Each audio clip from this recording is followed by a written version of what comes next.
예, 자, 시간이 됐는데, 잘 들리시나요? 네, 잘 들리시면 시작을 하도록 하겠습니다. 네, 이제 오랜만에 2학기에 다시 또 원래를 시작하게 됐습니다. 오늘 할 부분은, 음, 약간 달고매처럼 하긴 하는데, CPG를 어떻게, 적용할 것인가, 임상에서.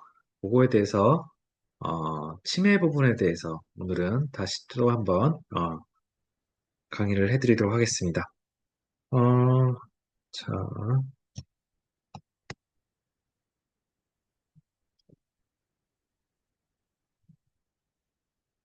잘 보이시나요? 공유하신 게? 네,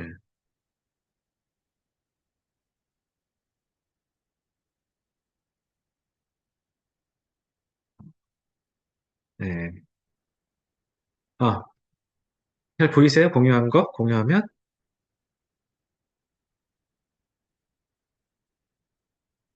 음,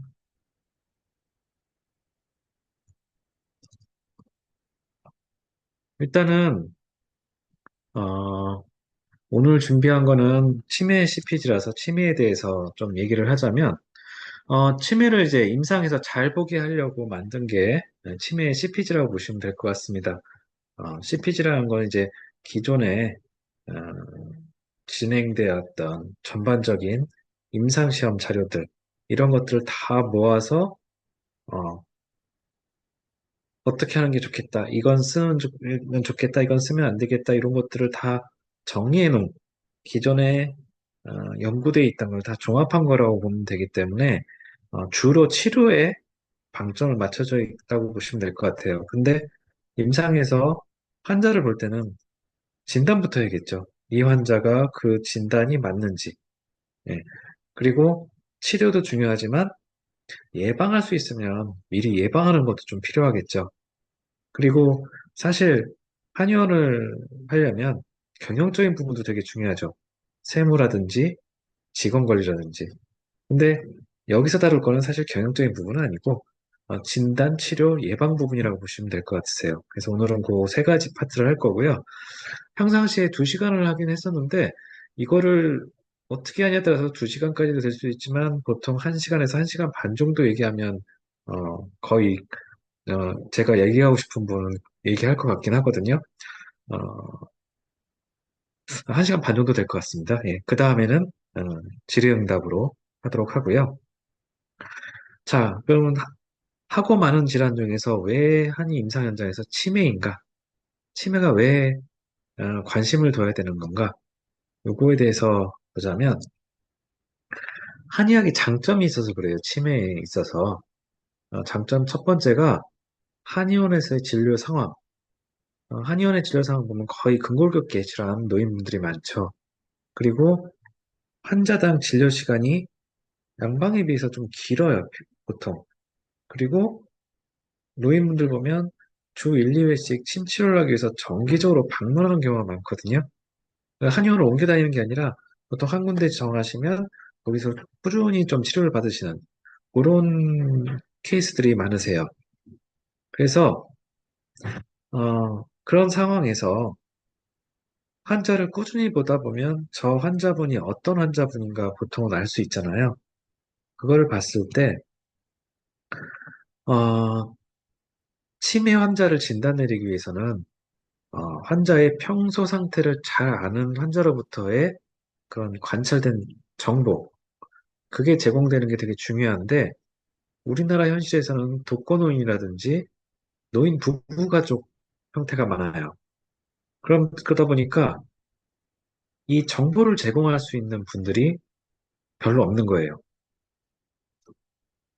독거노인은 당연히 없는 그 정보를 제공해 줄 수 있는 사람이 없고, 노인 부부라고 했을 때, 이 노인 부부가 가장 문제되는 게 두 분이서 사시다가 한 분이 사망했을 때, 특히나 할머니가 돌아가시면 할아버지가 갑자기 치매 증상이 심해질 수가 있어요. 근데 이게 치매라는 게 뭐 하루아침에 갑자기 심해지게 나타날 수도 있지만 대부분 차근차근 진행한단 말이에요. 근데 할머니가 관리를 하셔서 드러나지 않았다가 할머니가 돌아가시면서 이 할아버지의 치매 증상이 갑자기 확 심하게 보이는 그런 거일 수도 있고, 평상시에 치매가 없었어요. 근데 할머니가 돌아가시면서 할아버지가 상심이 크셔서, 그러니까 스트레스죠. 애도 반응. 그래서 우울해지면서 모든 게 다 귀찮고 대답하기도 싫고 밥 먹기도 싫고 이런 상태가 돼버리시면 주위 자극에 대해서 반응을 안 하세요. 그러면 초기 치매랑 굉장히 유사하거든요. 그래서 이게 되게 헷갈리는 거예요. 평상시 상태를 알고 있었으면, 아, 요거는 치매구나. 아, 요거는 우울이구나. 이렇게 구분할 수 있을 텐데, 그런 게 잘 안 되는 거죠. 평소 상태를 아는 사람이 없기 때문에. 그래서 매주 한의원에 오셔서 침을 맞으신 분 있다. 그러면 그 환자를 꾸준히 관찰하고 있던 한의사의 관찰이 이 조기 진단에는 굉장히 유용할 수 있다. 중요한 역할을 할 수 있다고 보는 거죠. 그래서 어, 오시는 분들 꾸준히 관찰하는 게 굉장히 중요하다라고 보이는 거고요. 또 하나의 장점은 양생의 관점이에요. 한의학에서는 병이 들기 전에 미리 예방하자, 미병 상태에서부터 관리해야 된다. 이런 개념이 강하죠. 그래서 건강 상태를 최상으로 유지하기 위한 양생법들이 많이 나와 있어요. 그리고 치매와 관련된 양생법 중에서 중앙치매센터에서도 중앙치매센터라고 국가에서 만든 치매 정보 이렇게 나누는 그런 어, 센터가 있는데 거기 홈페이지에 봐도 어, 이렇게 치매 관련된 양생법이라고 표현하지는 않지만 치매 예방법으로 고치법이나 설공법 같은 게 올라가 있거든요. 지금도 있는지는 잘 모르겠지만 아무튼 그게 올라가 있었어요. 근데 그게 에, 한의학적인 한방 문헌에서 나오는 거잖아요. 그러니까 양생 관점을 적용할 수 있다라는 점이 한의학의 장점이라고 보이는 거고요.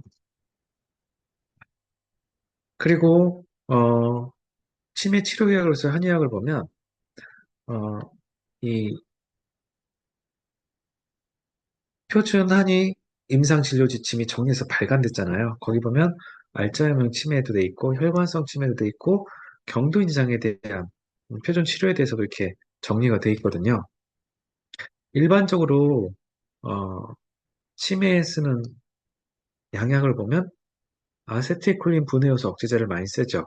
아세틸콜린이라는 게 이제 기억과 관련된 인지 기능과 관련된 신경전달 물질이기 때문에 이게 신경 말단에서 분비돼서 작용하고 분해돼서 사라지고 이렇게 되는데 이 분해돼서 사라지는 거를 느리게 하는 거죠. 분해 속도를 느리게. 분해 요소가 억제되면 분해가 느리게 되죠. 그러면 이 작용하는 시간이 길어지게 되겠죠. 그래서 보통은 치매 치료제로 많이 쓰이는 건데 어, 이게 치매 치료제로 쓰이는 거지 경도인지 장애에는 쓰지 말라고 보통 권고하거든요. 왜 똑같이 기억장애인데 왜 쓰지 말라고 하냐? 이걸 썼을 때 이득과 위해를 비교해 봤을 때 위해가 더 크다고 보는 거예요. 물론 뭐 그 배경에 뭐 여러 가지가 있을 수도 있지만 실제 치매가 왔을 때 이게 효과적일 거냐? 그 경도인장애는 보통 1년에 10에서 15% 정도 치매로 넘어가니까 이 치매로 넘어갔을 때 치매 때 써야 될 약을 미리 쓴다고 해서 이게 예방되는 것도 아니고 썼을 때 어느 정도 효과 기간이라는 게 있는데 그게 짧아지는 거 아니냐 이런 것도 있고 근데 그런 것보다 더 우선되는 거는 부작용이 예, 부작용을 감당할 만큼 효과적이냐 했을 때 경도인지장애는 뒤에도 나오지만 이 일상생활의 독립성을 방해하진 않거든요. 그냥 일상생활을 할 수는 있어요. 어, 근데도 불구하고 약을 먹었을 때 부작용이 더 심하기 때문에 권하지 않는다. 이렇게 보시면 될 것 같아요. 그래서 경소치매라든지 경도인 장애를 대상으로 할 게 치매 안심 주치의제 이런 데서는 한의 치료가 조금 더 쓰는 게 좋지 않을까 보통 이렇게 얘기를 하고 있는 거고요. 또 하나는 루이소체 치매. 이 표준 한의 임상치료 치매는 이 부분 루이소체 치매는 언급이 안 되고는 있는데요. 일본에서는 이 루이소체 치매에 BPSD 그 행동 심리 증상이라고 하는 이런 증상, 이게 보호자를 되게 힘들게 하거든요. 그, 엉뚱한 행동을 한다던가, 환시를 보인다, 환시가 있다던가, 뭐 이렇게 해서 밤에 안 자고 막 나가기도 하고, 이런, 흔히 말했을 때, 어, 노망 들었다는 증상. 노망 들었다 할 때 보통 어떻게 얘기해요? 멀쩡하다가 이상하다가, 멀쩡하다가 이상하다 하니까 노망 들었다라는 말을 하잖아요. 그 노망 들었다에 가장 근접한 치매가 이 루이스제 치매라고 보시면 되는데, 이게 들쑥날쑥하면서 종잡을 수가 없는, 그래서 보호자를 굉장히 힘들게 하는 증상인데, 이런 증상일 때는 한시도 보이고 엉뚱한 말하고 심지어 약간 폭력적이기도 할 수 있기 때문에 항정신병 약물을 보통, 그러니까 치매가 어느 정도 진행되면 그런 증상이 나타나기 때문에 항정신병 약물을 쓰는 경우가 많은데, 이 루이스 치매 같은 경우는 초기부터 그런 BPSD 증상이 나타나는 경우가 많고, 게다가 항정신병 약물을 썼을 때, 뭐 항조현병 약이라고도 하고, 안티사이코틱스, 뭐 이렇게 얘기하는 그 약을 썼을 때, 이 BPSD 증상이 더 심해지는 경우가 많다고 알려져 있어요. 그래서, 어, 그럴 때 보면, 억간살 쓰면 별다른 부작용 없이 효과적이다 해서, 일본에서는 BPSD 증상에 억간살을 많이 사용한다고 보고가 되고 있거든요. 그래서 억간산이 또 한의 치료가 필요한, 치매에 한의 치료가 필요한 이유 중에 하나다라고 저희들은 말하고 있죠. 일단은 뭐 이게 BPSD 증상이 악화되는 것뿐만이 아니라 항정신병약물을 썼을 때 고열이 난다던가 자율신경계 조절이 안 되는 증상들, 뭐 혈압이 들쑥날쑥한다던가 체온 조절이 안 되는 것뿐만 아니라 땀이 많이 난다던가 이런 것들, 그리고 심장이 막 두근두근 뛴다던가 이런 증상들이 쉽게 나타나는 거죠, 부작용으로. 그리고 불안 초조해지고 이런 것들까지 나타날 수 있기 때문에 고열을 빼놓고는 대부분 BPSD 증상이 악화됐다고 보도되는 그런 상태라고 보시면 될 것 같아요. 그래서 어, 치매이면서 BPSD 증상이 있을 때는 억간산을 쓰는 것도 고려해 볼 수 있다라고 보통 얘기를 하죠. 그리고 또 BPSD 증상이 심해지는 게 언제 심해지냐면 치매가 진행될 때도 심해져요. 그래서 초기에서 중기, 중기로 넘어갔을 때 보통 심해지고 BPS 루이스제 치매 같은 경우는 초기부터 보통 심하게 나타나는 경우가 있는데 노인분들이다 보니까 만성 통증이 조절이 안 될 때도 또 이 BPS 증상이 심해지는 경우가 있어요. 선망이라든지 이런 것들이 심해지는데 그때도 침 치료를 하게 되면 통증이 조절되면서 BPS 증상이 가라앉을 수도 있다. 그래서 평상시 침 치료를 통해서 통증을 좀 조절하는 게 이 BPS 증상을 완화시키는데도 그 발생률을 좀 떨어뜨리는데도 도움이 된다. 보통 이렇게 얘기를 하죠. 그래서 치매에 대한 인지치료 측면에서도, 그리고 BPSD 증상이라는 조절이 안 되는 그런 행동 심리 증상의 완화에서도 한의학은 되게 강점이 크다. 이렇게 보는 거죠. 자, 그래서 치매에는 한의학적인 접근이 중요하다라고 보통 얘기를 하고요. 그러면 이 치매를 어떻게 진단할 건가? 그럼 치료는 어떻게 할 건가? 예방은 어떻게 할 건가? 이렇게 했을 때 진단은 또 이렇게 CPG에서도 나와 있지만 그게 굉장히 교과서적인 내용들이에요. 네. 근데 교과서적인 내용들로 해야지 진단의 실수를 줄일 수가 있거든요. 그래서 진단 내릴 때는 신경정신과 그 교과서적인 내용을 좀 살펴볼 필요가 있고요. 치료에서는 CPG 내용을 보지만 CPG에 언급돼 있지 않은 부분들도 있어요. CPG에서 언급돼 있지 않은 부분들도 찾아보면 조금씩은 있기 때문에 그런 부분들에 대해서 예, 봐야 될 부분도 있고요. 그리고 예방적인 측면에서는 예방의학 교과서적인 내용들이라고 보시면 될 것 같아요. 특히나 뭐 할인신망이라든지 이런 쪽, 그런 쪽 내용들을 보면서 실제로 적용하면 좋겠다라고 생각해서 실제 적용한 사례까지 좀 얘기를 드리려고 합니다. 교과서적인 내용이다 보니까 주요 신경인지장애, 주요 신경인지장애가 흔히 말하는 치매라는 거예요. 여기에서 처음 말씀드린 건 치매가 뭐고, 경도인지장애가 뭐고, 그거에 대한 설명을 하는 거고, 자, 주요신경인지장애. 요게 이제 치매라는 용어가 이제 바뀐 건데, 한 가지 또는 그 이상의 인지 영역에서 인지 저하가 이전의 수행 수준에 비해 현저하다는 증거가 있어야 된다고 해요. 이게 있어야 되는데, 인지 영역은 되게 여러 가지가 있죠. 뭐 기억도 있고, 학습도 있고, 집행기능도 있고, 뭐 지각, 운동, 뭐 이런 거 여러 가지가 있는데, 그걸 하기 전에 먼저 알아야 될 게, 이 사람의 인지 상태가 이전의 수행 수준이 어떤가를 알아야 돼요. 근데 그걸 알기가 되게 어렵죠.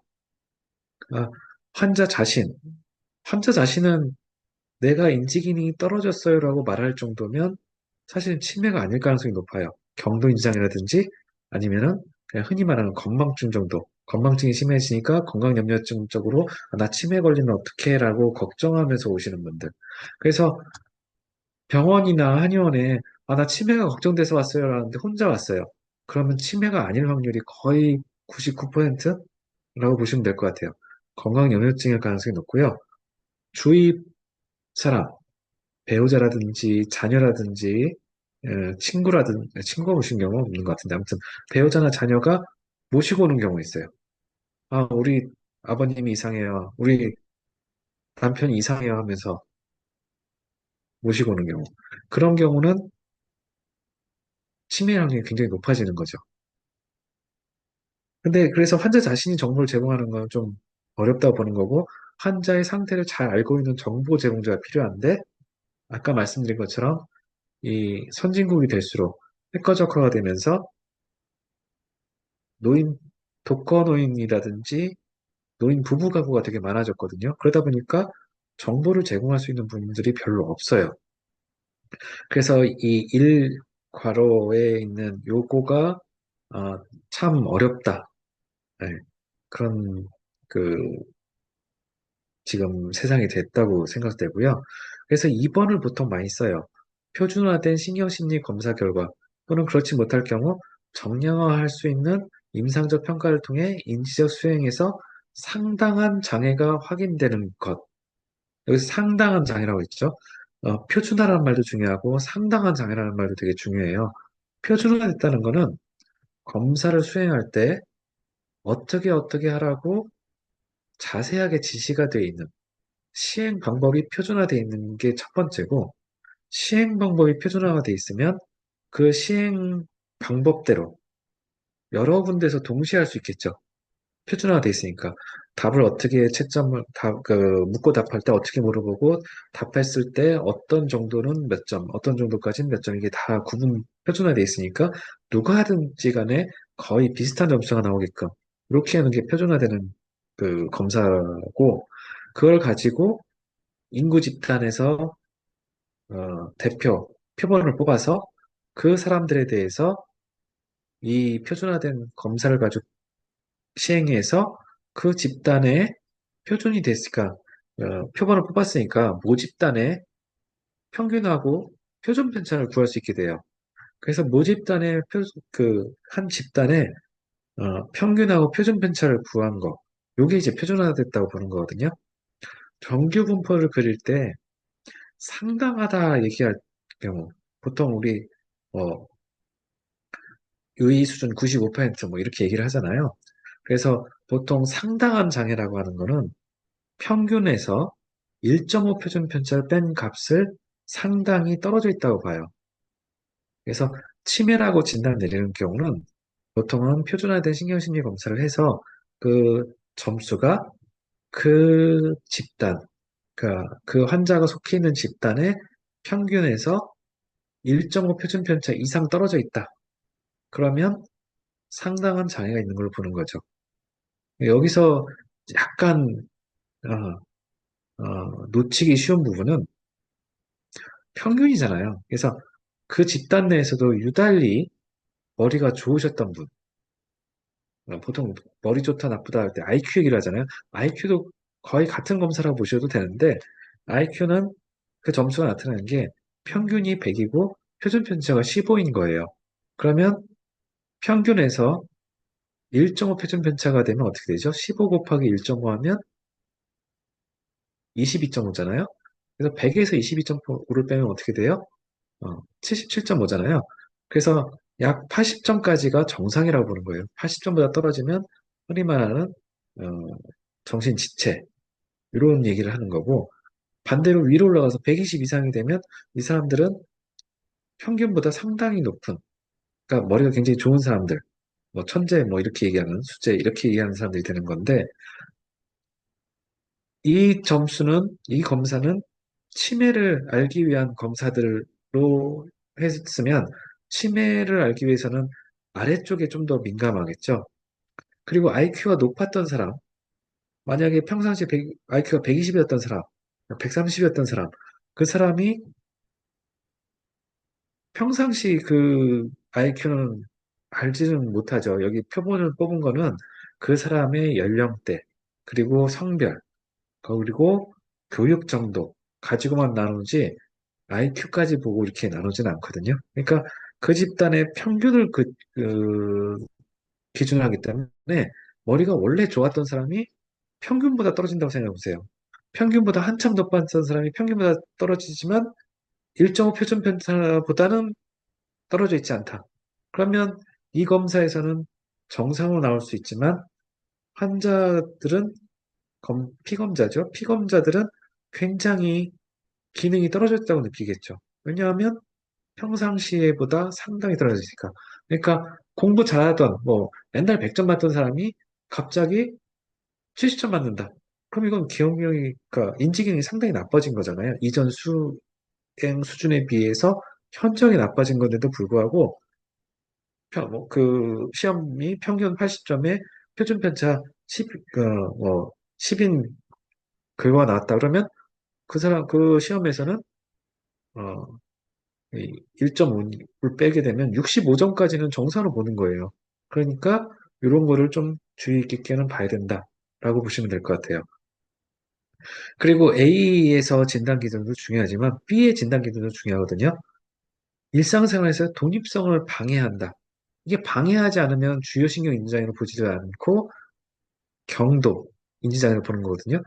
이게 일상생활에서 독립성이라는 게 우리가 하루를 되짚어 볼 때 하루 종일 우리 혼자서 다 할 수 있냐예요. 아침에 시간 되면 일어나고 세수하고 나갈 준비하고 이렇게 음식 준비해서 아침 챙겨 먹고 그리고 밖에 나가서 본인이 해야 될 일을 하고 뭐 그 때 되면 또 밥을 챙겨 먹고 저녁에 일이 끝나면 집으로 돌아오고 돌아올 때 뭐 장을 보던가 하고 집에 와서 집 청소하고 뭐 빨래하고 어, 빨래 해놓은 거 있으면 개고 이런 것들 집 청소하고 이런 것들 뭐 밥 먹고 설거지하고 이런 것들을 혼자서 다 할 수 있냐예요. 독립성이라는 게. 그게 남이 도와주지 않으면 문제가 있다. 그러면 이건 독립성을 방해받는 거고 혼자서 거의 다 할 수 있다. 그러면 방해받지 않는 거죠. 예. 그러면 경도신경인장애는 어떠냐? 앞에 거랑 거의 유사해요. 한 가지 또는 그 이상의 인지 영역에서 인지 저하가 이전의 수행 수준에 비해 경미하다. 아까는 현저하다였잖아요. 여기는 경미하다예요.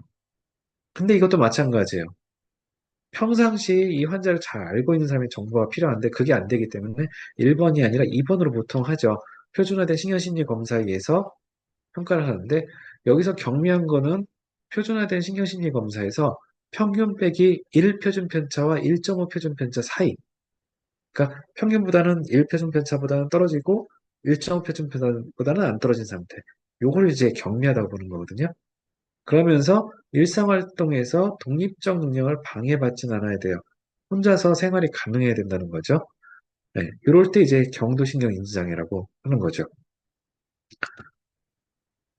자, 여기서부터는 아까 말했던 알츠하이머인지 혈관성인지 루이소체인지 저는 루이소체가 되게 마음에 걸리는 게 어, 옛날에는 알츠하이머랑 혈관성 두 개만 봤었어요. 크게 두 가지가 대표적인 이 치매의 원인으로 봤기 때문에요.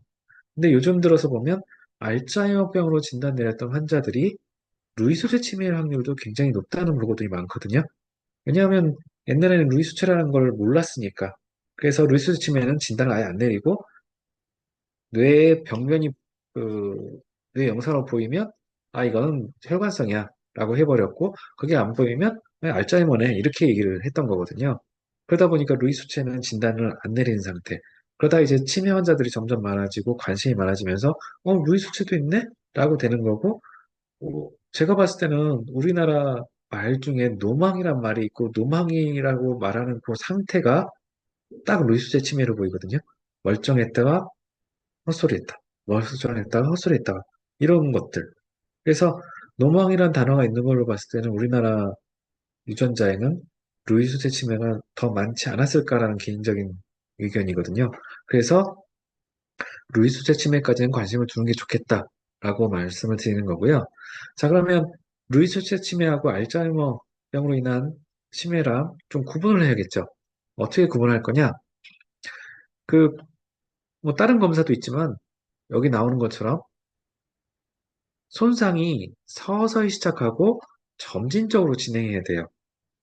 그리고 거의 확실한 알츠하이머병으로 진단되는 거랑 가능성 있는 알츠하이머병으로 진단되는 거, 이 두 가지를 나눠서 봤을 때, 여기 1, 2가 있죠. 1은 유전적 돌연변이의 증거가 있어야 돼요. 가족력이 있다던가, 유전자 검사상 유전적 돌연변이가 있다던가.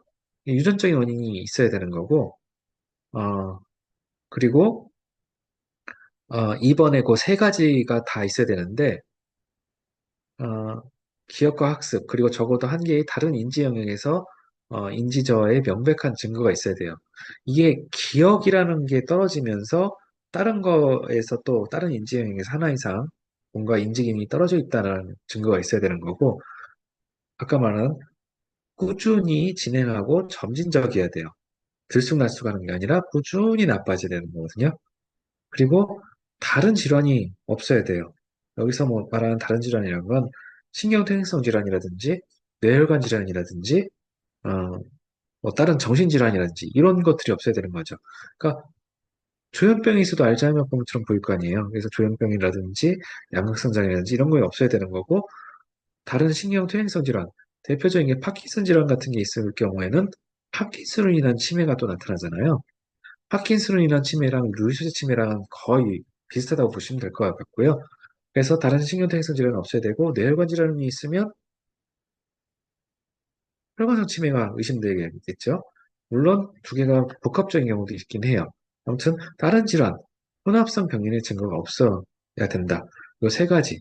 그래서 1번과 2번 요거 가지고 진단 내릴 때 거의 확실한 알츠하이머병은 어, 그 알츠하이머병으로 인한 주요신경이제 장애. 그러니까 알츠하이머 치매일 경우는 어, 1번과 2번 둘 중에 하나 이상이 있어야 되는 거고 경도인지 장애인데 알츠하이머병으로 인한 경도인지 장애라고 하면 어, 요 1번 유전적 돌연변이의 증거 요 정도만 있으면 그러면 거의 확실한 알츠하이머병을 보는 거고 가능성 있는 알츠하이머병은 그 주요 신경 인지장애 기준을 충족하면서 1번과 2번이 하나도 없다거나 아니면 경도 인지장애이면서 2번만 있다거나 그러면 가능성 있는 알츠하이머병으로 보는 거죠. 네, 이렇게 보시면 될 것 같고요. 그 다음에 혈관성. 혈관성은 이 혈관성 병인과 임상적 특징이 일치하는 게 가장 핵심적인 증거라고 보시면 될 것 같아요. 그래서 어, 인지 결손의 시작이 하나 이상의 뇌혈관 질환의 시작과 시간적으로 연관성을 갖는 거죠. 그러니까 뇌혈관 사건이 있기 전에는 증상이 괜찮았는데 뇌혈관 질환이 생긴 다음부터 인지 결손이 시작됐다. 그러면 확실하잖아요. 그래서 거기다가 복합적 주의와 전두엽 집행 기능에서 저하의 증거가 뚜렷하다. 아까 여기 알츠하이머병에서는 기억과 학습 쪽이었어요. 근데 혈관성에서는 복합적 주의 쪽이에요. 그러니까 약간 침범하는 기능이 좀 특징적인 증상이 좀 다르다라고 봐도 되는데 그럼 검사하면 검사지에 이렇게 나오는 부분 보시면 될 것 같고요. 네.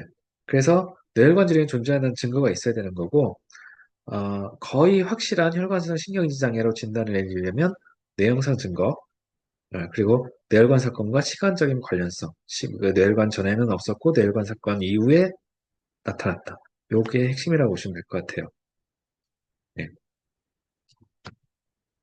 그 다음에 루이 수체. 루이 수체는 이것도 서서히 시작하고 점진적으로 진행을 해요. 크게 봤을 때는 점진적으로 진행을 하는데 작게 봤을 때 시간 단위로 본다. 그러니까 월 단위로 본다거나 연 단위로 보면 점진적이에요. 근데 하루를 놓고 봤을 때는 하루에도 변동이 심한 거거든요. 그래서 그러니까 여기 보면 핵심적 진단 특징이 있고 시사적 진단 특징이 있어요. 핵심적인 부분은 요 A, B, C 세 가지가 있는데 주의와 각성이 현저한 변화와 함께 변동하는 인지. 그러니까 하루에도 그냥 수시로 바뀌는 거죠. 그리고 환시의 방법. 그래서 루이스 치매가 있으신 분들 보면 귀신이 보인다고 하는 경우가 되게 많아요. 그리고 어, 방바닥에 벌레가 많다, 뭐 머리카락이 많다 이런 식으로 표현하시는 경우도 많거든요. 그래서 막 손으로 쓸어버리려고 하고 뭐 이런 행동들을 하고 저기 좀 나가라고 하라고 한다던가 귀신이 보이니까 쟤 나가라고 해 막 이런 식으로 표현하시는 경우도 많고요. 그런 거. 그리고 인지저해가 발생한 이후에 발병하는 자발성 파킨슨증. 이 루이 소체라는 거 자체가 파킨슨병에서 뇌에서 발견되는 그 뇌의 흑질 부분. 그러니까 파킨슨병은 흑질의 이 도파민 관련 그런 신경전달 물질이 나오는 부분에 파괴가 일어나서 이 도파민이 제대로 분비가 안 되고 이런 부분들이 생기는 거잖아요. 근데 어, 그 흑질에 루이소체라고 하는 어, 특징적인 이런 그 소포가 발견되는 거거든요. 작은 물질들이. 근데 이게 뇌 전체로 퍼져 있을 때가 루이소스 치매라고 하는 거고, 흑질 부분에 있어가지고 파킨슨이 발병했을 때가 파킨슨병이라고 하는 거거든요. 근데 그래서 그 증상이 되게 유사하게 또 나타나요. 그래서 루이스 치매가 치매 증상이 생기고 나서 발병하는 파킨슨증이 있을 때, 요 세 가지 변동하는 인지, 환시, 파킨슨증, 요 세 가지가 핵심적인 진단 특징이고요. 시사적 진단 특징은 렘 수면 행동장애. 렘 수면 행동장애와 심각한 신경이완제 민감도인데, 렘 수면 행동장애라는 게 뭐냐? 흔히 말했을 때 잠꼬대하는 것부터 어, 몽유병이라고 하는 이런 걸로 알려져 있지만 이 잠꼬대와 몽유병이 꿈하고 연결됐을 때 원래 잠꼬대하고 몽유병은 깊은 수면 상태예요. 꿈을 꾸는 상태가 아니라 깊은 수면 상태이기 때문에 뇌파가 굉장히 서파. 그러니까 뇌가 그렇게 별다른 많이 일을 하는 상태가 아니거든요. 그래서 렘 수면 그 행동장애랑 잠꼬대하고 몽유병이라고 하는 요거는 뇌의 상태가 전혀 달라요. 렘수면 행동장애는 꿈을 꾸는, 꿈꿀 땐 뇌파가 굉장히 빠르게 움직이죠. 깨있을 때랑 거의 똑같거든요. 그렇게 활발하게 움직이는 뇌파 상태에서 꿈을 꾸는데, 꿈을 꿀 때는 뇌에서 근육으로 가는 신경 전달이 차단돼요. 그렇게 안 하면 꿈꿀 때마다 사람들이 되게 몸부림치겠죠. 왜냐? 꿈의 내용은 굉장히 그 격렬한 내용들이 많거든요. 싸우거나 도망가거나 뭐 이런 다른 사람 죽이거나 뭐 이런 죽임을 당하거나 뭐 이런 과격한 꿈들이 많은데 그거를 근육을 가는 신호를 차단하지 않았으면 그걸 그대로 행동하면 사람이 잘 때마다 온몸에 상처를 입겠죠. 그래서 그게 정상적인 경우에는 꿈을 꾸는 렘 수면 동안에는 뇌에서 근육 가는 신경전달이 차단돼야 되는데 그게 차단이 안 되는 게 렘수면 행동장애예요. 그럼 꿈만 꾼 거를 그대로 행동으로 옮겨나가겠죠. 그러니까 말도 되게 거칠고 크고 동작도 되게 크고 뭐 이런 것들이고 잠꼬대하고 어, 몽유병이라는 요 부분은 꿈하고 상관 있는 게 아니라 뇌가 굉장히 일을 안 하니까 푹 쉬고 있을 때 일어난 거라서 동작도 느리고 말도 되게 느려요. 그리고 주위 상황에 반응을 해요. 꿈을 꾸는 상태가 아니기 때문에. 그래서 물어보면 답하고 물어보면 답하고 하는데 일어났을 때 기억을 못하는 그런 상태가 되는 거죠. 그래서 렘수면 행동장애는 뇌의 그 퇴행성 변화 때문에 나타난다라고 보는 거고 일반적으로 파킨슨병이 발병하기 한 10년 전부터도 이게 나타나는 경우가 많다고 알려져 있어요. 그래서 연세가 있으신 분들이 램수면 행동장애가 나타나면 파킨슨이 시작되진 않는지 아니면 루이스의 치매가 시작되진 않는지 주의 깊게 볼 필요가 있죠. 그 다음에 심각한 신경이완제 민감도. 요거는 아까 잠깐 말했지만 증상 자체가 환시가 있고 막 이렇게 헛소리했다 멀쩡했다 이렇게 하다 보니까 그걸 잡기 위해서 항정신병약을 쓰기가 되게 쉬워요. 근데 항정신병약을 썼을 때 고열이 난다든지 자율신경계 실조 증상, 그러니까 심장 박동이라든지 혈압이라든지 땀이라든지 이런 게막 종잡을 수 없게 된다든가 한시가 더 심해진다든가 불안 초조가 심해진다든가 이런 증상들이 나타나는 게 이제 심각한 신경이완제 민감도거든요. 그래서 이런 핵심적 진단 특징 세 가지랑 시사적 진단 특징 두 가지가 있는데 거의 확실한 루이스의 치매는 핵심적 특징 두 개, 혹은 핵심적 진단 특징 한 개랑 시사적 특징 한 개, 요게 있을 때는 거의 확실한 루이스의 치매라고 진단 내리는 거고, 가능성 있는 루이스의 치매 혹은 루이스의 경도인 장애는 한 개의 핵심적 특징만 갖거나 한 개 이상 시사적 특징을 가질 때, 이럴 때 이제 가능성 있는 이라고 진단을 내리죠. 네, 이렇게 보시면 될 것 같고, 또 하나 봐야 될 게, 사람이 아까 노인 부부 가구 얘기를 했었잖아요. 노인 부부 가구 할머니, 할아버지 두 분만 사시다가 할머니가 돌아가셨다. 그러면 살아남아 있으신 할아버지가 굉장히 슬퍼하실 거 아니에요?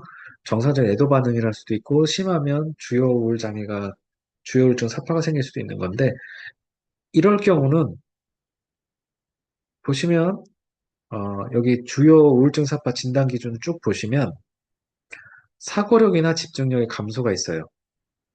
그리고 정신운동성 초조나 지체가 있단 말이에요. 그래서 이런 증상이 있을 때는 주위 환경에 대한 반응도 느려지고 대답도 느려지고 행동도 느려지다 보니까 치매 환자처럼 보이기 시작해요. 근데 평상시에 꾸준히 봐왔던 사람이라고 하면 아, 배우자가 돌아가시니까 갑자기 우울해서 돌아가시는구나라고 이해를 할 수 있겠죠. 근데 아무런 사전 정보 없이 딱 봤을 때는 저 환자분 치매다. 이렇게 진단 내리기가 굉장히 쉽거든요. 그러니까 사전 정보가 없다면, 배우자가 돌아가셨다던가 이런 정보가 없다고 하면, 치매네라고 쉽게 진단 내릴 수 있는 그런 상태가 되거든요. 그래서 주요우울증 사파가 있는 건 아닌지 확인을 해보시라고 이걸 가져왔거든요. 주요우울증 사파 진단 기준은 9개예요. 그 중에서 5개 이상이 있으면 주요우울증 사파라고 진단을 내리실 거고, 그 5개 중에서 하나 이상이 저 빨간색, 우울한 기분이라든지 흥미나 즐거움의 상실 둘 중에 하나는 반드시 있어야 된다. 그리고 이게 2주 이상 지속돼야 된다라고 보는 거거든요. 연속해서. 거의 하루 종일 매일같이 2주 연속 지속됐을 때 말을 하는 건데 아까도 말한 것처럼 배우자가 사망하면 사실 우리가 살아가면서 가장 많은 시간을 보내는 건 배우자거든요. 부모님하고의 관계는 보통 대학 가면서부터는 멀어지잖아요. 사회활동하면서 거의 멀어지는 거고, 결혼하면서부터 이제 거의 떨어져 지내는 게 되고, 결혼해서 살다 보면 부모님과의 관계보다는 이 내 가족, 그러니까 배우자랑 자녀가 있으면 자녀까지, 요게 더 중점을 두게 되죠. 그러니까 부모하고 지내는 시간은 20년이라고 보면 되고, 배우자하고 지내는 시간은 요새 뭐 결혼을 늦게 하는 경우도 있지만 뭐 30대 중반으로 잡아도 요새 한 7, 80까지 살잖아요. 그러면 그 기간 동안에 뭐 이혼을 하면 모르겠지만 그렇지 않다고 하면 그 기간 동안 꾸준히 계속 같이 사는 거잖아요. 그러면 한 40년 정도 같이 산다고 봐야겠죠. 자녀를 키울 때도 마찬가지예요. 자녀가 나와서 한 20년 하면 독립하고. 그러니까 가장 많은 기간을 보내는 게 배우자인데 배우자가 사망했다. 그럼 그거는 부모님 돌아가신 것보다도 더 큰 충격이거든요. 더 큰 충격이고 더 큰 허전함인데 그러면 당연히 우울해지겠죠. 아무것도 하기 싫기 때문에 흥미나 즐거움이 없어질 거고 안 먹게 되니까 식욕도 떨어지니까 안 먹게 되고 그러면 몸무게 빠지겠죠. 잠을 못 자는 경우도 많고 그냥 아무것도 하기 싫게 누워서 자는 상태 잔다고 보기도 어려운 그냥 누워있는 시간이 길어지는 이런 상태가 되면서 물어도 대답 안 하고, 하기도 하고, 이렇게, 예. 그러면서 무력감, 이런 것들이 반복되니까 나도 따라 죽을까? 이렇게 되면 이건 거의 주요조사가 다 기준을 다 충족해버리거든요. 그리고 보통 정상적인 애도 반응이라고 하는 게 보통 한두 달 정도 가거든요. 그러면 2달 이내에 이상해서 간다. 그러면 주요조사파의 기준을 충족할 수도 있고, 치매, 진단 기준을 만족시킬 수도 있거든요. 그래서 이걸 잘 평상시의 상태를 알고 있는 사람이 필요하기 때문에 이걸 머릿속에 가지고 계시면서 좀 살펴볼 필요는 있다. 이렇게 보는 거고요. 네, 이건 충분히 얘기했으니까 넘어가고요.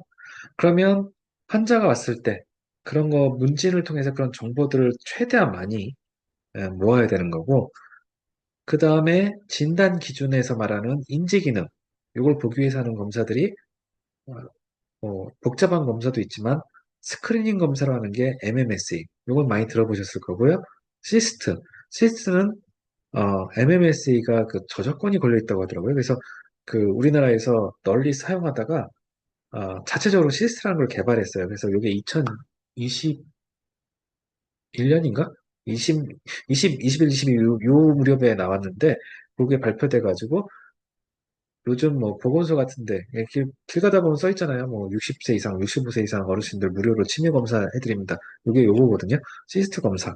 그래서 인지기능 선별 검사라고 보시면 될 것 같고, 목화는 경도인장애 선별 검사라고 보시면 될 것 같아요. 이런 걸 통해서 진단 기준 충족하는지, 스크리닝 검사이기 때문에 여기에서 이상이 있다고 해서 치매다 이렇게 말하는 거는 아니고, 여기서 정상이 나오면 정상이구나 이렇게 보는 확실한 정상을 구분하기 위한 검사라고 보시면 될 것 같고요.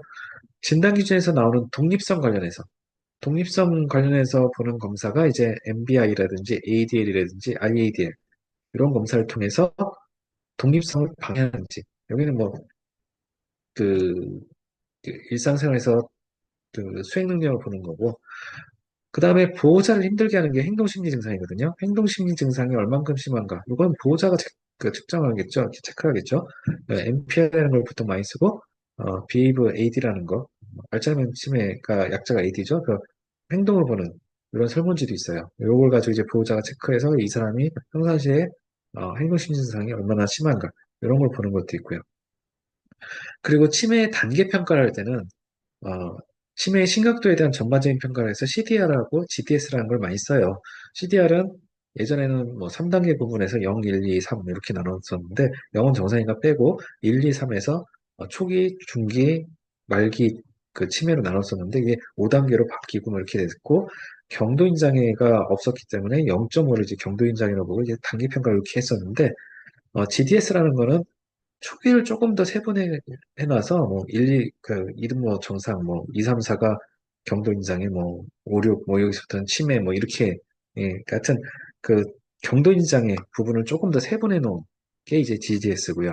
그리고 감별을 위해서 우울증 검사를 하는데 우울증 검사는 GDS라는 걸 많이 써요. 여기서 GDS는 바로 위에 나온 GDS랑은 약자는 똑같은데 위에 거는 그, 그 치매의 정도를 보는 검사고, 요거는 노인 우울 검사예요.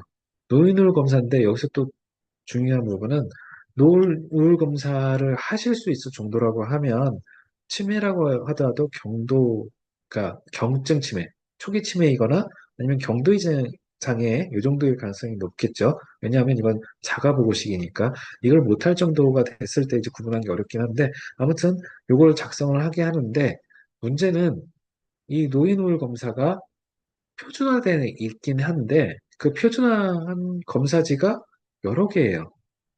여러 연구자가 여러 가지 버전을 표준화를 했거든요. 그 얘기는 평균하고 커트라인 점수가 있다는 거예요. 그 설문지마다. 근데 설문지 내용이 조금씩 달라요. 그러니까 예를 들어서 A라는 연구자가 만든 노인우울 검사를 쓴다. 그러면 그 결과로 나온 커트라인 점수를 써야겠죠. B라는 연구자가 표준화한 GDS라는 검사를 썼다. 그러면 그 연구 결과 나온 커트라인 점수를 써야겠죠. 근데 이게 막 뒤죽박죽 되어 있는 경우가 굉장히 많아요. 우리나라에. 그래서 A라는 검사자가, 그러니까 A라는 연구자가 만든 노인후물 검사를 쓴다 그러면 A라는 연구자가 발표한 표준화된 그 점수를 가져다가 써야 된다는 거예요. 당연한 것 같지만 심지어 정부 보고서 같은 데에서도 보면 이게 섞여 있는 경우가 많아요. 그러니까 혼란스럽죠. A 연구자의 설문지 내용을 갖다 놓고서는 커트라인은 B 연구자의 표준화된 그 점수를 갖다 놓고 그러면 이제 실수하게 되는 거죠. 커트라인 점수가 달라지니까. 그래서 그걸 꼭 확인해서 쓰셔야 된다. 이런 거고 이런 걸 다 어느 정도 모아서 세트로 만들어 놓은 검사 세트가 있어요. 그 중에 대표적인 게 한방 쪽에서는 이제 KDRS라는 검사지를 많이 쓰고요. 요거는 그래도 그 맨 위에 나오는 MMS나 시스템 모카보다는 좀 복잡한 검사예요. MMSE 같은 경우는 빨리 하면 15분 정도에도 할 수 있거든요. 근데 KDRS 같은 경우는 1시간, 1시간 반 정도 걸리죠. SNSB는 한 2시간, 3시간 이렇게 걸리고요. 세라드라는 것도 그 정도 걸리고요. 요거는 검사를 다 모아놓은 거다. 이렇게 보시면 될 것 같고, 뇌영상 검사가 필요한 경우도 있어요. 왜냐하면 감별 진단을 위해서. 뇌영상 검사에서 혈관에 문제가 있는지 확인하는 것도 필요하고, 그리고 이 인지 기능에 영향을 줄 수 있는 다른 질환이 있나? 뭐 정상압 수토증이라든지 뇌종양이라든지 경막하 출혈이라든지 이런 게 있는지 감별하기 위해서 이제 뇌영상 검사가 필요한 거고, 인지장애에 대한 변증 도구도 개발돼 있어요. 그래서 기어, 담허, 이 기어, 음허, 담음, 화열 요 네 가지 변증이 대표적인 변증이라고 해서 네 가지 변증을 할 수 있는 검사지도 CPG, 치매 CPG 나와 있기 때문에 어, 그 니콤 사이트에 들어가셔서 이 한의 임상 정보 거기를 들어가시면 예, 진료 지침을 받아볼 수 있거든요. 거기에서 받아보시면 요 내용이 나온다. 이렇게 보시면 될 것 같아요. 그래서 그거 가져다가 쓰시면 될 것 같아요.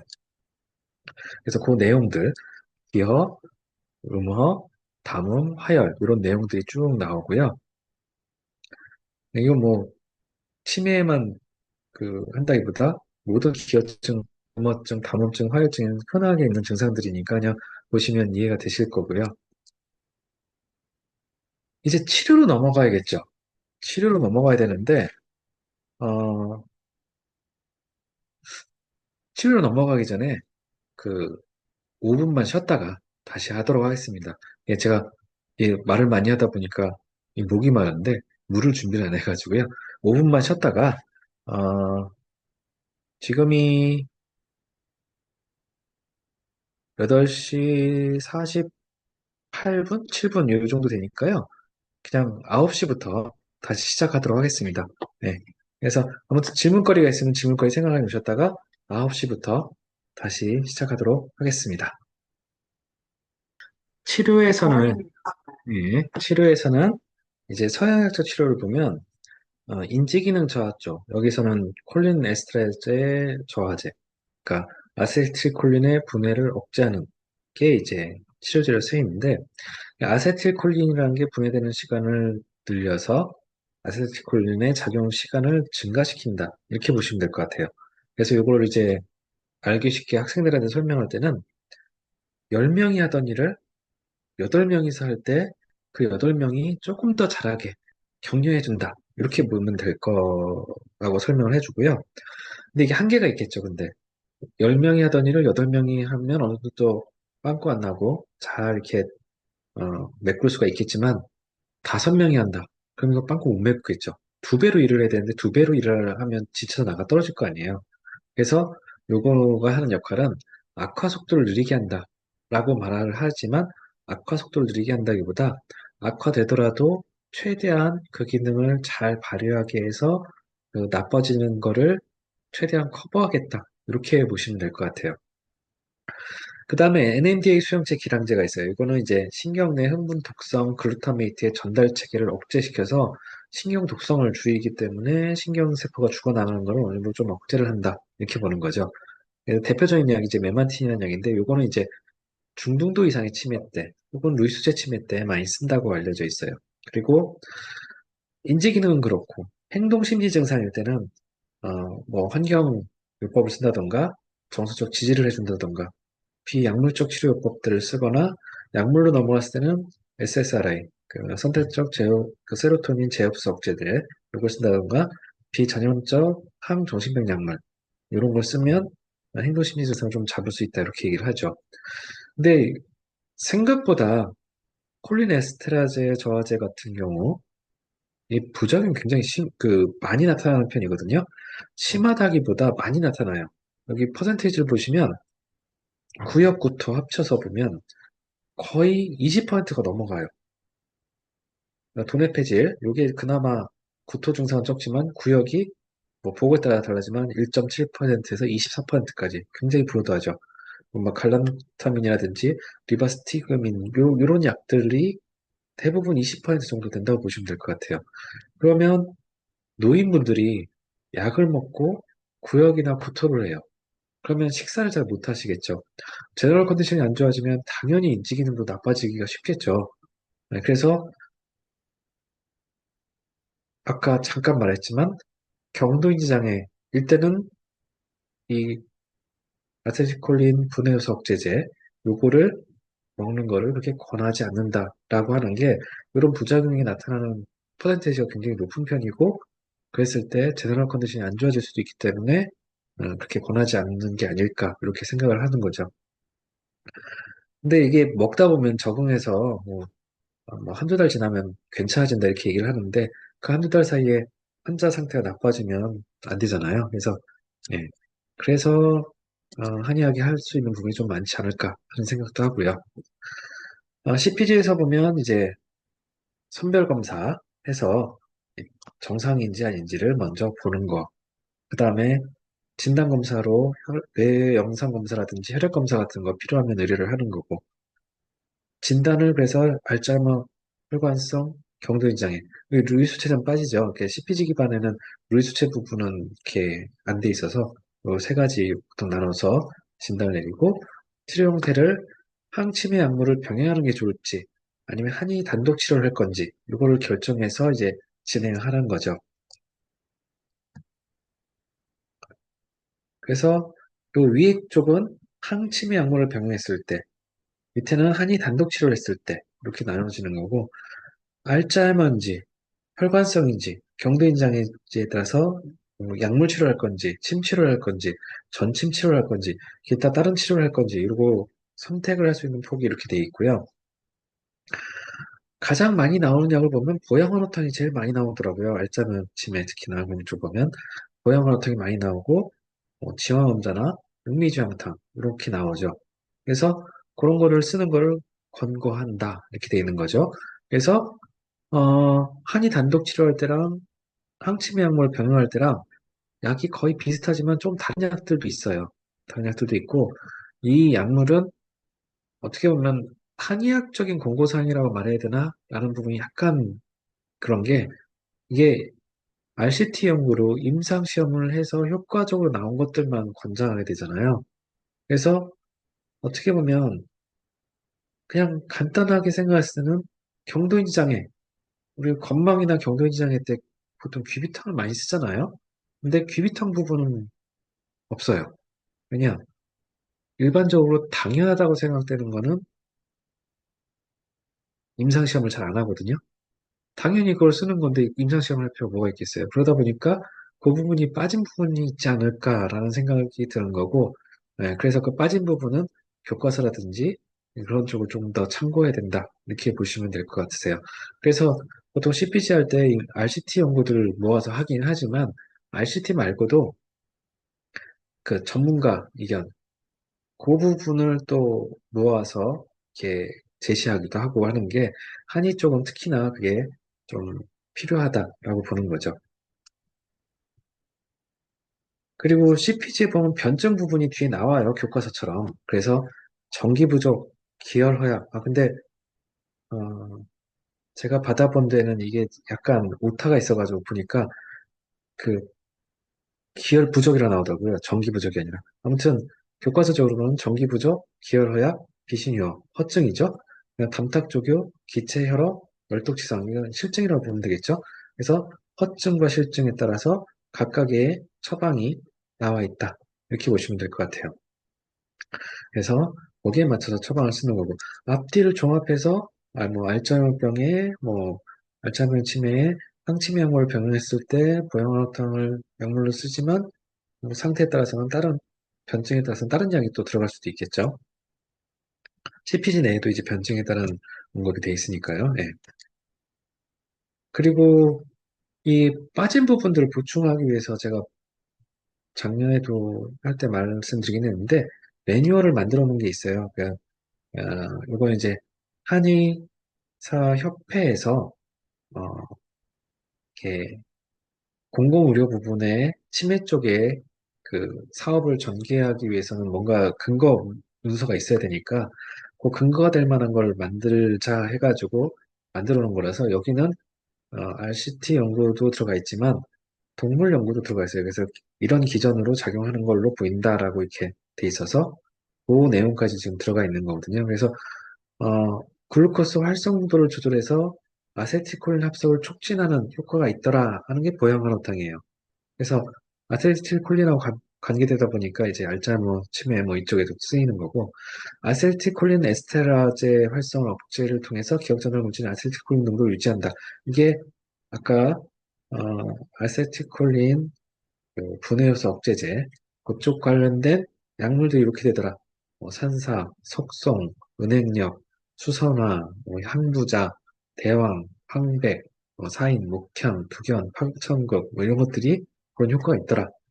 그리고 아밀로이드 베타에 의한 신경세포 손상 방지, 요 신경세포 손상 방지 기능이 있는 것들도 이런 약들이 있더라. 올금 같은 거, 강황 같은 거 좀 들어가 있죠. 석창포. 예.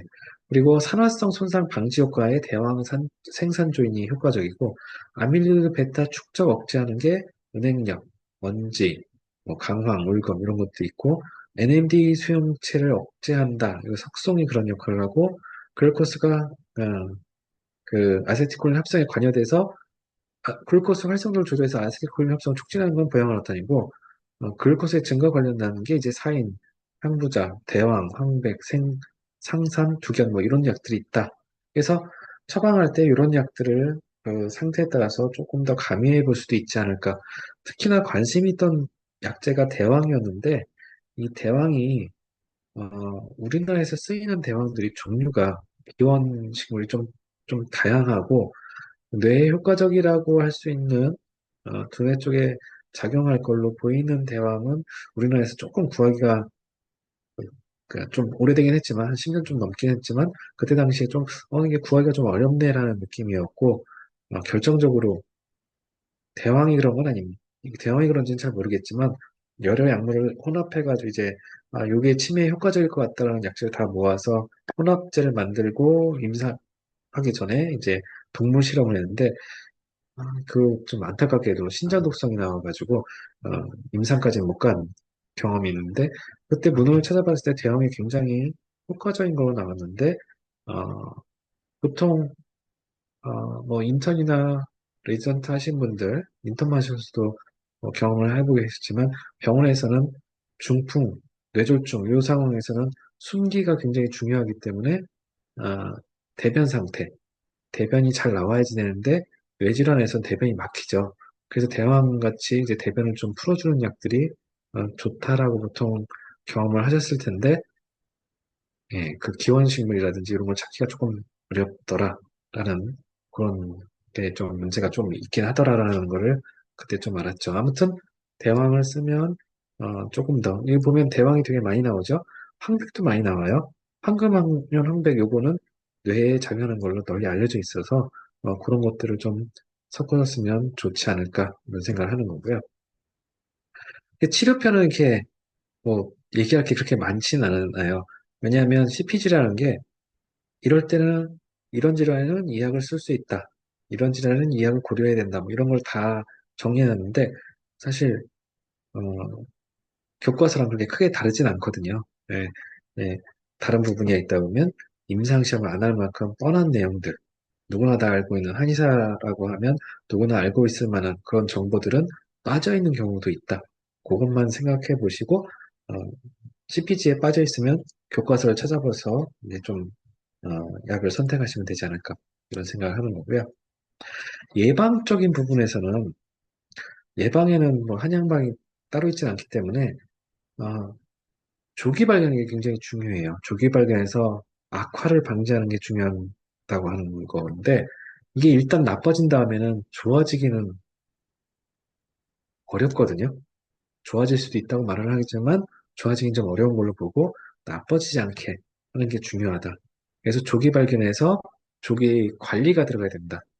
특히나 노인성 질환의 모든 성인병의 문제가, 성인병이 다 퇴행성 질환의 문제를 일으키잖아요. 그래서 혈압, 당뇨 같은 거를 체계적으로 관리해서 삶의 질을 향상시켜 놔야 된다라는 거고, 노인 우울증 관리도 굉장히 중요한 게, 우울증이 있을 경우에 치매 위험도가 1.7배 정도 높아진다고 그래요. 그리고 보통 사회적 고립이 우울로 연계되는 경우가 많고요. 노인 부부, 독거노인, 혼자 살다 보면 인지 기능이 떨어져도 아무도 모르거든요. 혼자서 방에 틀어박혀 있고, 밖에서 사람들 안 만나고, 그냥 먹을 것만 사와서 들어오고, 방에서만 생활한다. 그러면 이제 우울증 걸릴 확률이 높아지고 치매 걸릴 확률도 많이 높아진다. 이렇게 보면 될 것 같아요. 그래서 그 뭐 노인복지센터라든지 이런 데서 하는 것들 적극적으로 참여하게끔 이렇게 해주는 게 좋죠. 그리고 치매 예방 수칙이라서 정부에서 이렇게 나오는 게 있어요. 3권, 3권, 3행이라고 해서 요것들을 교육해서 이걸 좀 할 수 있게끔 하는 게 좋다. 이렇게 하는 거죠. 뭐 금해야 될 거는 술, 담배, 그리고 뇌 손상 방지. 뇌 손상에서 평생 동안 한 번이라도 뇌 손상으로, 뇌 충격을 받아가지고 10분 이상 의식상실이 있었다? 그러면 나이 들어서 치매에 걸릴 확률이 또 올라간다고 돼 있거든요. 제가 지금 수치는 정확하게 기억이 안 나는데, 생각보다 그게 꽤 높았어요. 2배 가까이, 아니, 2배까지는 아니었는데 1점 몇 배 정도 높다고 나와 있었거든요. 그런 것들. 그리고 권하는 거는 골고루 식사하는 거, 뭐 운동하는 거, 뭐 이런 것들을 권하는 거고, 행하는 거는, 예, 그 조기 검진 이런 것들 많이 권하거든요.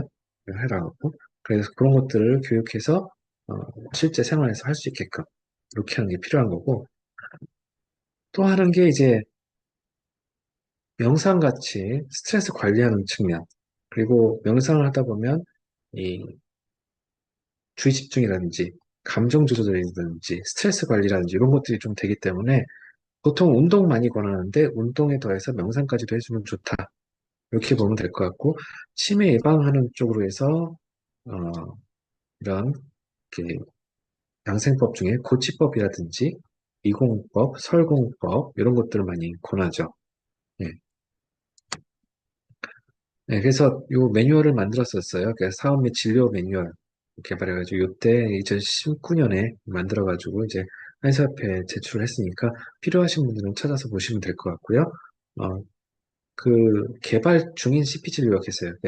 CPG 개발이 치매 CPG는 21년인가? 그때 나왔을 거고요. 지금 개정 작업 중인 걸로 알고 있는데 아직 개정이 끝나진 않았더라고요. 하여튼 그렇고 보통은 RCT 연구들을 조합하는 거고 어, 그렇기 때문에 RCT에 안 들어간 연구들은 좀 빠진 게 약간 단점이 되기 때문에 치매 치료제 개발을 위해서 임상시험 말고도 동물 시험들을 많이 하고 실험 실험도 많이 하고 케이스 리포트도 많이 내고 그렇기 때문에 그런 것들도 좀 정리해서 했었었고요. 그리고 동의보감이라든지 방향카페라든지 경학전서라든지 이런 데 건망이나 치매 그런 거를 이제 모아가지고 예, 여기다 좀 넣어놨었습니다. 그래서 치매 예방하고 관련돼서 치매 예방 운동법 해가지고 할인신방 도입법에서 제시된 한의학적인 치매 예방 운동법을 좀 많이 권하게 되더라고요. 이렇게 할인신방을 되게 이황 선생님께서 이제 많이 하셨었죠. 그 했던 거를 어, 많이 강조하는 게 되게 이황 선생님이 사시던 그 시기에 평균 수명이 40이라고 알고 있어요. 40고 정도. 50을 안 넘고 40 몇 살, 뭐 이 정도였는데, 되게 이황 선생님이 거의 80, 78, 뭐 이 정도까지 사셨거든요. 그러니까 그때 당시로는 평균 수명의 거의 2배를 하신 거죠. 예. 그래서 이 활인신방 도인법을 하는 게 좋을 것 같다라고 보통 많이 얘기를 하는 거고요. 그래서 도인법은 몸의 동작보다는 호흡과 이념에 중점을 두는 게 특색이라고 돼 있고, 심신을 좀 강건하게 하고 질병을 예방하는 데 효과가 있다고 이렇게 하고, 그래서 정신 집중하고 침 삼키고 숨 조절하고 뭐 이런 것들 여러 가지 손으로 만지고 비비고 이런 것들 이런 게 있어서 치매 예방하는데 많이 도움이 될 걸로 보인다라고 보통 얘기를 하고요. 내용을 보면 이런 것들, 고치법 나오죠. 그, 아래 윈이 부딪혀서, 어, 이 경락을 진동시켜서 기의 소통을 원활하게 한다, 뭐 이렇게 나와 있는데, 이 고치법을 하게 되면 아무래도 침샘이 자극되면서 침이 많이 나오죠. 그래서 침이 나오면 침을 뭐 세 번에 걸쳐서 나눠서 삼켜라, 뭐 이렇게 얘기를 하는데, 그거가, 그렇게 두드려서 나오는 치아가 많이 움직여서 자극돼서 나오는 침에는 항산화 물질이 좀 많이 있다고 알려져 있거든요. 그래서 그런 효과가 있다. 그리고, 어, 뭐 다른 거는 제가 많이 아는데 3번 그 설교수인 이게 이제 설공법이죠. 이 혀를 잇몸과 입안 전체를 막 휘저어서 침이 나오게끔 예, 혀를 많이 움직이면 혀 뿌리 쪽에 해당되는 요쪽에 있는 침샘이 자극되면서 침이 좀 많이 나오게 되니까 그걸 세 번에 걸쳐서 삼켜라 뭐 이렇게 얘기를 하는 거고요. 그리고 뭐 수마신당, 뭐 단관능로, 쌍관능로 있는데 수마신당 같은 경우는 손을 따뜻하게 해서 허리를 한다고 하는데 예, 무리하지 않은 범위에서 많이 하라고 하죠. 근데 아, 예방 효과를 할 때는 그 치매에 걸리지 않았을 때부터 해야 되잖아요. 근데 치매에 걸리신 분들도 하면 좋겠죠. 근데 치매에 걸리신 분들 보면 이게 손이 뒤로 잘 안 돌아가세요. 어깨가 많이 굳어 있어서 그런지. 그래서 그럴 때는 배를 같은 예, 같은 높이의 배 쪽 이렇게 위아래로 움직여주라 이렇게 얘기를 하는 거고요. 단관능로와 쌍관능로도 마찬가지예요. 이게 어깨 돌려주는 건데 이거 하기 되게 어렵죠. 어깨가 많이 굳어 있는 경우가 많아서 예, 이런 것들을 하면 좋다라고 얘기를 하지만 그 대상자의 건강 상태라든지 관절 상태 보면서 여기를 조합해서 알려주시면 좋을 것 같아요. 네. 그래서 이것도 이제 뭐 그 동의보감에 나와 있는 동의보감 내경편 신형 이렇게 보면 어, 아침에 일어났을 때 치아를 9번 맞부비치고 침을 9번 삼킨 다음에 뭐 손으로 그 양쪽을 위아래로 수십 번 문지른다 이렇게 돼 있죠. 이런 것들을 해주면 좋다. 그리고 이 또 그 다른 조문 보면 이제 또 입안에 가득 그 침이 고이면 넘겨라 뭐 이렇게 나와 있는 것들 그리고 뭐 이런 것들을 좀 정리를 해놨었어요. 그래서 요걸 가지고 어, 이렇게 사진으로 찍어서 할 수 있게끔 이렇게 만들어 놨었는데, 이것도 이제 CPG, 그러니까 CPG가 아니라, 그, 그, 여기 나와 있는 한의 치매 환자 건강관리 매뉴얼, 요거 보면서 여기서 필요하면 어, 취합해서 하시면 될 것 같고요. 이렇게 사진으로까지 좀 만들어 놨었습니다. 그래서 그거 따라 하시는 데는 어렵지 않을 거예요. 그리고 그 CPG 기반이라고 해도 될 만한 실제 적용 사례, CPG를 가지고 한 게 이제 서울시 한의학 치매 건강 증진 사업. 요게 이제 CPG 기반으로 했다고 보시면 될 것 같은데, 어, 시작은 2016년이에요. 그래서 그때는 CPG 기반은 아니었는데, 거의 교과서 기반이라고 보셔도 될 것 같고요. 서울시 어르신 한의학 건강 증진 사업으로 10개 구에서 시작을 했었어요. 그랬다가 2020년에 15개구, 21년에 24개구, 22년부터는 25개구 전체가 들어갔고, 올해부터는 서울시 한의학 치매 건강증진 사업으로 이름이 바뀌었어요. 어, 그래서 이렇게 하고 있고 25개구가 하고 있고 2022년 정도에 부터는 이제 그 CPG 기반으로 바뀐 거죠. 그래서 침이라든지 약이라든지 이런 걸 하는 건데 어떤 거냐 하면 치매 위험군을 선정했어요. 이게 치매 건강 증진 사업이다 보니까 치매 환자 치료 사업이 아니에요. 그래서 치매 위험군을 뽑는데 위험군을 어떻게 뽑냐? 시스트. 아까 스크리닝 검사라고 했죠. 이 시스트의 절단점 미만. 그러니까 치매 위험군이죠. 왜냐하면 시스트에서 절단점 이상이면 정상이잖아요. 어, 정상군을 판별하기 위한 게 스크리닝 검사고 여기서 이상이 나왔다고 무조건 치매다 이렇게 하는 건 아니고 치매 확률이 높다라고 보시면 될 것 같고요. 모카는 경도인지장애 스크리닝 검사인데 22점이 커트라인이거든요. 그래서 22점 이하면 경도인지 장애의 확률이 높다. 그러니까 22점을 넘어가면 정상인데 그게 22점을 넘어가지 않으면 경도인지 장애의 확률이 있다. 이렇게 보는 거죠. 그래서 치매 환자는 배제하는데 치매 환자를 배제하기 위해서 따로 검사를 한 건 아니고 한의사가 봤을 때, 아, 이 환자는 치매 환자는 아니대, 라는 게 판단이 되면, 시스트 절단점보다 떨어지고, 목화에서 절단점보다 떨어지고, 둘 중에 하나라도 문제가 있으면 대상자가 되는 거죠. 치매는 아니면서 점수에 문제가 있는 경우. 그리고 혈액 검사를 했어요. 그래서 이것도 조만간 논문이 나오긴 할 건데, 혈액 검사에서 한약 복용하고, 복용 전과 후에 혈액 검사 수치 가지고 이상이 있나 없나, 이런 걸 보는 거죠. 이렇게 진행을 했었고요. 작년까지 그렇게 진행하다가 올해부터는 혈액검사 사전에는 하지만 사후에는 굳이 뭐 사전에 이상이 없었으면 네. 왜냐하면 워낙 계속 오래되다 보니까 그 의미가 없는 거예요. 약하고 상관이 없다 이렇게 결론이 좀 난 상태라서 확정적이라고 말하기는 좀 그렇지만 아무튼 그렇게 큰 상관은 없다라고 보는 거고요. 그리고 나서 이제 대상자가 됐으면 주 2회 10주 정도, 그러니까 20회죠. 20회 침치료를 하는 거예요. 백회 사신총, 합곡, 태충, 족삼리, 신문, 내관 이게 보통 공통되는 많이 쓰이는 혈자리들, 그러니까 RCT에서 많이 쓰이는 혈자리들을 모아서 이렇게 했고 한약 치료는 그 금액적인 부분에서 지원을 하는 거다 보니까 이게 탕약 같은 거는 뭐 15일 정도, 엑기스제는 60일 정도 이렇게 지원할 수 있어서 그렇게 처방을 하는 거였고요. 그래서 이게 10주 치료면 70일 정도 되잖아요. 그러니까 거의 맞아떨어지기 때문에 침치료하고 그래서 60일 정도 엑기스 처방을 하는 거고 처방은 중간에 이제 CPG가 나오면서 CPG 기반으로 해서 귀비탕, 가미귀비탕, 천황보신당, 조이승청탕, 황리단탕, 용미주황탕, 온담탕, 억간상과 진피바나 요 정도 쓸 수 있게 돼 있는데 요 처방에서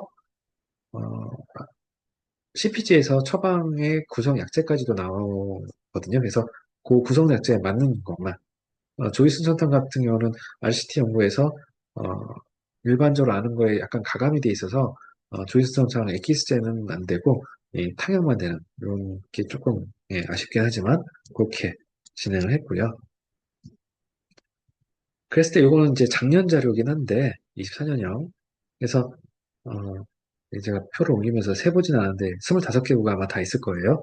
25개구에서 각 구별로 이제 한의원 수가 있는데 보시면 협조가 잘 안 되는 건지 예, 그 한의원 수가 되게 적은데도 좀 있고 그렇긴 한데 아무튼 예, 이렇게 해서 전체구가 하고 있다.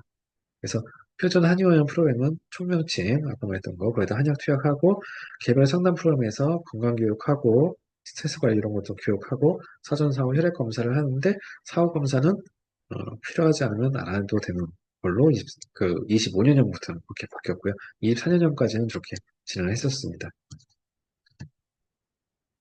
그 다음에 보면 참여자 수 저 정도.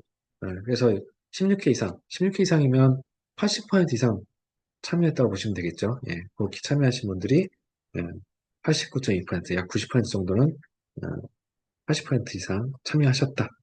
남자, 여자 비율에서는 아무래도 여성분들이 훨씬 많았다라고 보시면 될 것 같고, 보통 20회까지 하시는 경우가 많았고, 처방 형태는 아무래도 첩약이 좀 더 선호도가 높았다라고 보시면 될 것 같고요. 그 첩약이든 제제약이든 모두 가미기피탕 처방이 가장 많이 이용됐다. 이렇게 보시면 될 것 같아요. 여기 첩약에서는 파란 부분, 제제약에서도 파란 부분이 가미기피탕입니다. 그래서 가미기피탕을 가장 선호하더라. 라고 보시면 될 것 같고요. 그래서 사전사후 다 검사를 하거든요. 사전사후 검사에서 보면 시스트 같은 점수 같은 게 시행 전에는 거의 20점이 조금 못했다가 시행 후에는 23점을 넘어가는.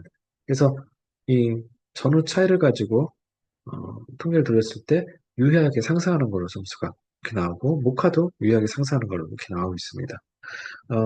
GDS 우울 척도 같은 건 떨어지는 걸로 나오는데 떨어지는 게 이게 좋아지는 거거든요. 우울한 정도가 줄어든 거니까. 그래서 GDS 같은 건 떨어지는 게 좋은데 떨어지는 걸로 나오고 유의하게 떨어지는 걸로 나오고 혈세 척도는 그 동의보감에 신문에 나오는 혈세 증상에 대해서 어느 정도 있었나 체크하는 건데 그것도 역시 증상이 많으면 혈이 쇠한 거니까 노화가 진행된 거죠. 그래서 점수 떨어지는 게 좋은데 역시나 떨어지더라. 통계적 유의하게 떨어지는 이렇게 보고가 돼서 효과적이었다 이렇게 보이는 거죠. 그래서 그렇게 돼 있고 그리고 사전사 후 혈액 검사를 했다고 했잖아요. 그래서 혈액 검사 결과도 보면 간 기능하고 신기능에 문제가 있나 이렇게 보려고 하는 건데 어, 결론적으로 말하면 어, 원래는 간 손상이 없는 게 가장 정상이잖아요. 그렇게 나왔다고 보시면 될 것 같아요. 나머지는 이상이 없게 나왔고요. 보통 간 손상의 정의 부분이 그때그때 좀 바뀌는데 2015년에 가장 최종적으로 업데이트된 그 기준을 보면 ALT는 정상 상한치의 5배, 그리고 ALP는 정상 상한치의 2배를 초과하는 경우, 둘 중에 하나만 있어도 이제 간 손상으로 보는 건데 그렇게 된 분은 없었다.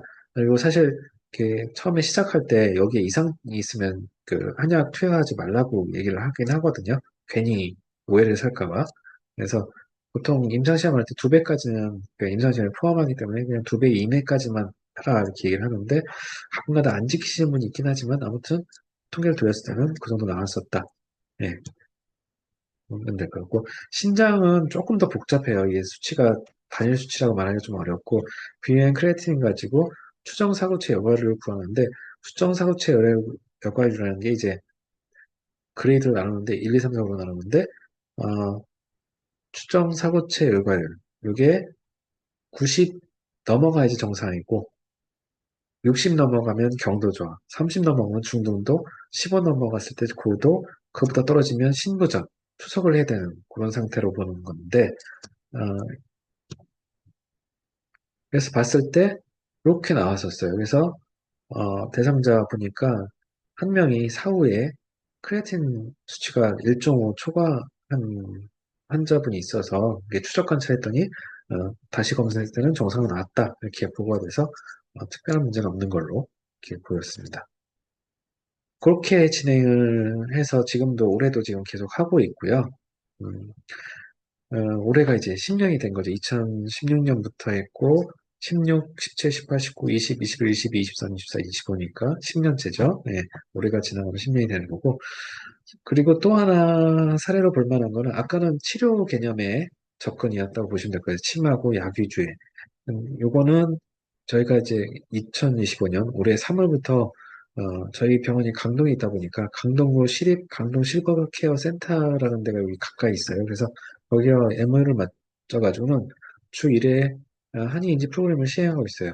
여기서는 그 양생법 위주로 해가지고는 이렇게 진행하고 있어요. 그래서 호흡법을 해서 좀 자율신경계 안정시키고 좀 편안하게 만들고 고치법, 설공법하고 도인법 중에서 이제 손 따뜻하게 해서 눈에 갖다 대고 허리에 갖다 대고 이런 것들 숨 마신다도 하긴 하고요. 그래서 그리고 소림대교 일지선에 나오는 손가락 움직임 요거 기타 손가락 운동을 통해서 좀 뇌를 자극하고 그 내부 장기도 활발히 움직일 수 있게 이렇게 하는 프로그램을 해서 이렇게 시행하고 있고 4번에 걸쳐서 하고 그 다음에는 계속 반복하는 걸 하는데 여기는 이제 치매 환자분들 위주로 지금 하고 있는데 하다 보니까 약간 예방 목적으로부터 해야 되겠다는 생각이 드는 게 경도에 가까우신 분들은 하면 할수록 잘하세요. 그러니까 매주 한 번씩 나가는데 따라 하시는 분들도 점점 많아지고 평상시에도 좀 하시냐 물어봤을 때 하시는지는 모르겠지만 그 일주일 만에 가서 항상 물어보면 대답을 하기 시작하세요. 계속 같은 걸 반복하다 보니까 학습이 돼가지고. 그래서 점점 좋아지는 게 느껴지는 반면에 전혀 반응이 없으셨던 분들은 계속 반응이 없으신 그런 상태가 지속되더라고요. 그래서 그 눈만 뜨고 있는 상태라는 느낌? 눈을 뜨고 있는데 눈을 마주쳐도 전혀 반응이 없고 나를 알아보는 건가 아닌가도 모를 정도. 이런 분들이 좀 많다 보니까 앞에서 하다가 약간 기운이 빠질 때가 있어요. 네. 그래서 그, 뭐라고 해야 될까? 이렇게 거기서 계속 거주하시는 분 말고 케어센터에 입주라거나 뭐라고 하죠? 거기에서 계속 입원이라고 말하지는 않던데 아무튼 거기 계시는 분하고 가벼우신 분들은 주간보호센터라고 해가지고 이렇게 아침에 오셔서 거기서 생활하시다가 다시 집에 가시고 이런 그런 분들은 그 인지기능 수준이 좀 높으신 상태, 경도 인상이거나 아니면은 그냥 건망 정도, 이 정도 되시는 분들, 그분들한테 하면 더 효과적이지 않을까 싶어가지고는 지금 한지 한 6개월 조금 됐는데, 예, 그 다음에 좀 회의를 해가지고 조금 더 대상자를 넓히려고 지금 하고 있습니다. 이런 식으로 해가지고 어, 주위 사람들, 그러니까 이런 센터 같은 데가 아니더라도 한의원 같은 데서 해주면 조금 더 좋지 않을까 이런 생각을 하고 있습니다. 그리고 이거 준비하면서 찾아보니까 2018년도에 나온 논문이 있더라고요. 예, 그때는 2019년 그때는 좀 못 찾아봤던 것 같긴 한데 아무튼 이런 식으로 치매 환자의 치료에 있어서 처방은 장기간 복용을 해야 되잖아요. 그러다 보니까 아무래도 비용 부담이 있거든요. 그래서 보험약 중에서 효과적인 처방을 응용할 필요가 있는데 지금 보험약에는 이게 치매에 효과적이다라고 말할 만한 그냥 처방이 좀 애매한 것들만 좀 있다라는 느낌이 들거든요. 그래서 좀 이런 게 이렇게 그 단미제를 섞어서는 만들 수는 있겠지만 지금 나와 있는 복합 제제 중에는 딱 맞는다고 말할 게 좀 없는데 2018년도에 이게 이런 약을 가지고 기전 연구를 한 거예요. 그래서 아세틸콜린 에스트라제 이니비터로 작용하는지 아, 그리고 아밀로이드 베타 응집을 억제해서 어, 그 알츠하이머 치매를 예방 혹은 악화 방지를 할 수 있는지 두 가지 모두 다 할 수 있는지 항산화든지 신경세포 보호, 항염증 효과 이런 것들이 있는지 이런 걸 실험을 해가지고 정리를 해놓은 논문이 있더라고요. 이게 한의학연구원에서 자체적으로 진행했던 것 같은데 그래서 효과를 보인 처방이 이렇게 다양하게 좀 그래도 한 10개 정도 예, 둘, 넷, 여섯, 여덟, 아홉, 열. 이렇게 되죠? 예, 10개 정도 있었고, 사망사신탕은 양쪽에 다 효과가 있었던 유일한 약제. 그래서, 아세틸콜린 에스트라제 이니비터가 9개, 그리고 베타 아밀로이드 응집 억제하는 게 2개, 그래서 둘 다 전해하는 사망사신탕 해가지고 10개 약제들이 나왔고, 상산화든지 신경세포 보호, 항염증 효과는 10개의 약제들에 다 있었다. 56종 중에서 10개 정도는 치매에 쓸 수 있지 않냐. 이렇게 예, 언급할 수 있을 것 같아요. 그래서 종합하면 어, 치매 환자들한테 이 약을 쓰는 근데 약을 쓰기가 부담스럽다. 비용적인 부담스럽다. 그러면 지금 서울시에서 하고 있는 그 프로그램에 지원하셔가지고는 환자를 발굴해서 그렇게 해보시는 것도 괜찮다. 근데 거기서는 치매 환자는 안 되고 치매 위험군 위주로 하고 보시면 될 것 같고 주위에 어, 어, 노인복지센터라든지 이런 쪽에서 이런 예방 프로그램들 돌리는 것도 참여하면 좋을 것 같다. 그리고 보험 제도 중에서도 쓸만한 것도 있으니까 그런 걸 장기 보험 복용하는 것도 괜찮을 것 같다라고 말씀드리면서 네, 오늘 어, 원래회 강의는 마치도록 하고요. 혹시 질문 있으실까요?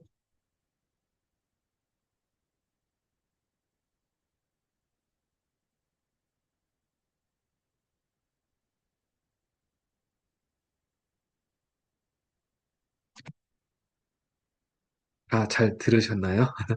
질문할 거는 없으시다고 하면 뭐 예, 이게 그냥 음, 환자는 많이 보시는 분이 제일 좋은데 사실 치매 환자분들이 돈이 없어요.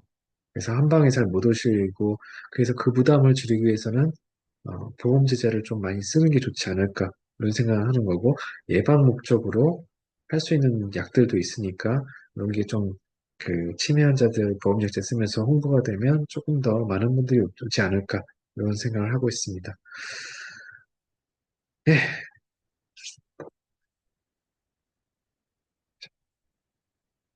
질문이 없으시면 그냥 여기까지만 하고요. 어, 다음 달에 예, 다시 뵙도록 하겠습니다. 예, 예, 늦은 밤까지 수고하셨습니다.